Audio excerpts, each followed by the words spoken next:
आप लोग थके हुए तो नहीं बैठे ना? लोग कहते हैं कुरान से मातम दिखाओ, लोग कहते हैं कुरान से या हुसैन दिखाओ। मैं अभी कुरान से या हुसैन दिखाता हूं। हजरत याकूब रोजाना, एक दिन नहीं, मुहर्रम में नहीं, 10 दिन नहीं, हजरत याकूब ने साल हाय साल रोजाना मातम किया है। और किसका मातम किया है? जिसके जिंदा होने का यकीन था। ये नहीं कहा, ये नहीं कहा जाएगा कि जिंदा हो जावेद का मातम नहीं करते हैं। जिंदा हो जाए, ये हजरत यूसुफ जिंदा है ना। हजरत याकूब क्या कह रहे हैं? हजरत याकूब रोजाना एक हाथ जानू पर मारते थे, एक हाथ सीने पर मारते थे, एक हाथ सर पर मारते थे, और सर पर, जानू पर और सीने पर हाथ मारते हुए कहते थे या सफा अला यूसुफा, जिसे आप या हुसैन बोलते हैं। कुरान की आयत सुना रहा हूं ना मैं आपको। या असफा अला यूसुफा, या असफा अला यूसुफा, हाय मेरे यूसुफ, हाय मेरे यूसुफ, या यूसुफ, या यूसुफ। कौन? जो अभी जिंदा है, जिनके जिंदा होने का यकीन है।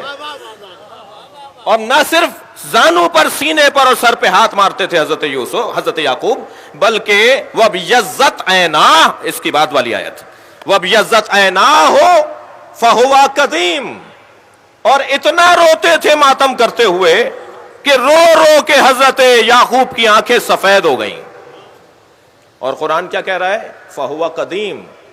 और याकूब सिर्फ काजिम नहीं थे, कजीम थे।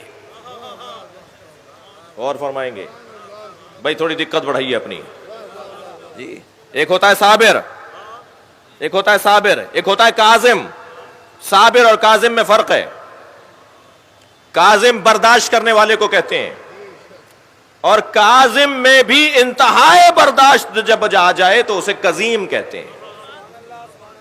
जैसे आलिम और अलीम जी, जैसे शाहिद और शहीद, जैसे नासिर और नसीर जी, ऐसे ही काजिम और कजीम। काजिम उसे कहते हैं कि जो इंतहाए बर्दाश्त रखता हो। अब यहां रो रहे हैं, मातम कर रहे हैं, सीने पे हाथ मार रहे हैं हजरत याकूब। कुरान कह रहा है कि ये सबसे ज्यादा बर्दाश्त रखते थे।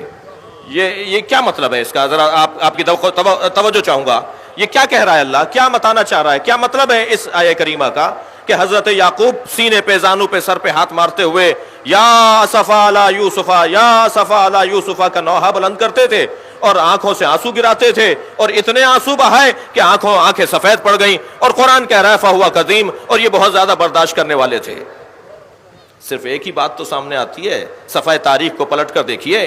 जिन्होंने याकूब के बेटे हजरत यूसुफ को कुएं में डाला था, वो सामने नजर आ रहे होते थे, तब भी मातम करते थे और बर्दाश्त करते थे। भाई गौर करें, बहुत वाज़ेह पैगाम है कुरान मजीद का कि आजादारों को कैसे जिंदगी गुजारनी है। खबरदार, खबरदार, जिन्होंने अहले बैत पे जुल्म किया वो सामने आ जाएं या उनके चाहने वाले सामने आ जाएं, तुम अपने मातम से हाथ ना उठाना। बर्दाश्त करो, उनसे मुलाकातें करो, उनसे दोस्तियां रखो, उनसे आना जाना रखो, उनके साथ खाओ पियो। भाई और कितना पैगाम वाज़ेह होगा? कुरान हमारे लिए रहनुमा है या नहीं है? कुरान कह रहा है कि ये मातम भी करते थे, रोते भी थे, फहुवा कज़ीम, और बर्दाश्त भी करते थे। किस बात को बर्दाश्त करते थे? उन बेटों को रोजाना देखते थे जिन्होंने हजरत यूसुफ को कुएं में डाला था, मगर अपने बेटों को अपने घर से नहीं निकाला।